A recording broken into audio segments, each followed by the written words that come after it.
میرم توی غزلیات حافظ، بله. یعنی مثلا خیلی پر از شعرهای حافظ، پر از پندهای خوبه که برای زندگی خیلی به درد آدم میخوره. آفرین به شما. نه تنها قشنگ حافظ میخونه، بلکه خیلی قشنگ هم حرف میزنه. دوست نداری مجری بشی؟ چرا؟ اتفاقا خیلی علاقه به مجریگری دارم. واقعا؟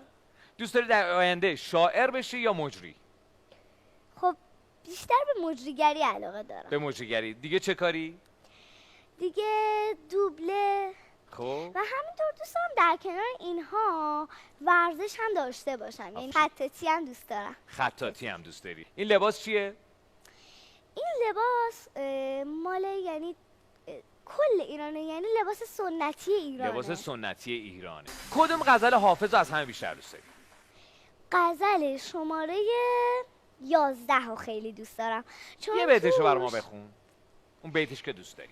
صبر کنین یه لحظه، چون چشم. میخواستم بگم. چشم. برای اینکه توش چند تا شاه بیت داره که همشون خیلی قشنگن، یعنی توشون پندهایی دوباره برای زندگی داره. آفرین. خب یکشو بگو که من یه پند خوب بگیرم. هرگز نمیرد آن که دلش زنده شد به عشق، ثبت است بر جریده عالم دوام ما. به به. حافظ بعضی بیتاش ضرب المثل شده. یکی از اون بیتایی که ضرب المثل استفاده میکنن تو اجتماع برامون بگو. سعی نابرده در این راه به جایی نرسی، مزد اگر میطلبی طاعت استاد ببر. واو واو. عالی عالی. تا حالا فکر کردی یه روزی حافظ حالش خیلی خوب بوده، خیلی خوشحال بوده، میپریده بالا، بعد میاد تو خونه میخواد بشینه یه دونه بیت شعر بنویسه. کدوم بیتش به نظر تو اینجوری بوده؟ گل در بر و می در کف و معشوق به کام است، سلطان جهانم به چنین روز غلام است. عالیه عالی. حالا برعکس، یه روز حافظ رفته اداره، دعواش کردن، حقوقشو کم کردن، حالا اومده خونه میخواد بشینه یه بیت بنویسه. به نظر تو غمگین ترین بیتی که حافظ داره کدومه؟ چگونه شاد شود اندرون غمگینم، به اختیار که از اختیار بیرون است، ز بی خودی طلب یار می کند حافظ، چون مفلسی که طلبکار گنج قارون. عالی هستی تو، خیلی خوبه. بابا کاش منم میتونستم مثل تو شعر بکنم. یه توپ دارم قلقلیه، سرخ و سفید و آبیه، میزنم زمین هوا میره، نمیدونی تا کجا میره. سارینا فکر کنیم که الان به جای تو حافظ نشسته بود، اونم با یه لباس سنتی نشسته بود اینجا، و من ازش میخواستم که یه بیت برای من بگه. من سعید شیخزاده. تو الان فرض کن یکی از اشعار حافظ رو تو قراره برای من بخونی. تو کدومشو استفاده میکنی؟ حافظ به خود نپوشید این خرقه میالود، ای شیخ پاک دامن معذور دار ما را.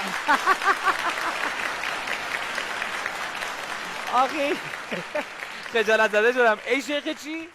ای شیخ پاک دامن معذور دار ما را. خیلی چاکری. خیلی خوب بود، آفرین. اگه قرار باشه که یکی از بیت‌های حافظ رو روی ماه بنویسیم، خب، و تو بخوای این کارو بکنی، هر روز که غروب تموم میشه، ماه دیده میشه، همه مردم دنیا اون بیتو ببینن، چی رو بنویسی؟ بازم به خاطر اینکه من خیلی این غزل رو خیلی این بیت رو دوست دارم، یعنی اصلا حد نداره. کدوم بیتو؟ هرگز نمیرد آن که دلش زنده شد به عشق، ثبت است بر جریده عالم دوام ما. به به.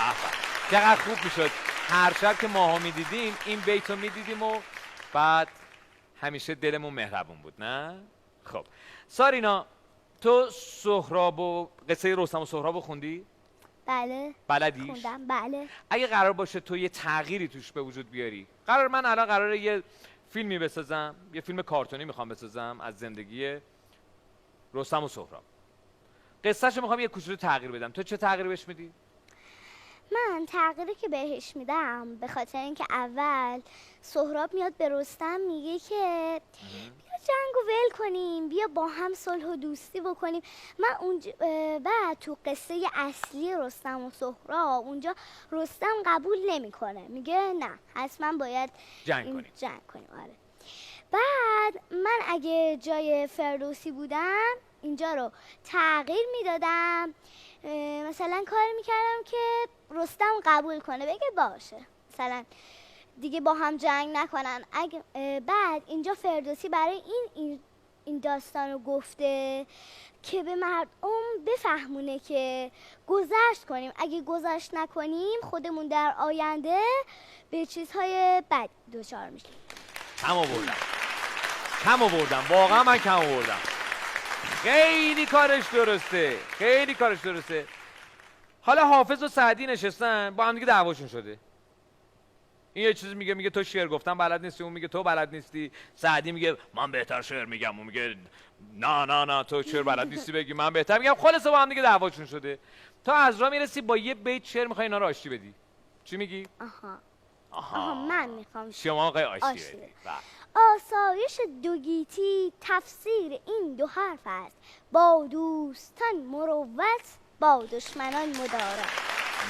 مغز من داره هنگ میکنه. چقدر آماده است و چقدر حاضر جوابی. تو باید مجری بشی. باور کن در آینده یکی از بهترین مجریای ما سارینا حیدری خواهد بود.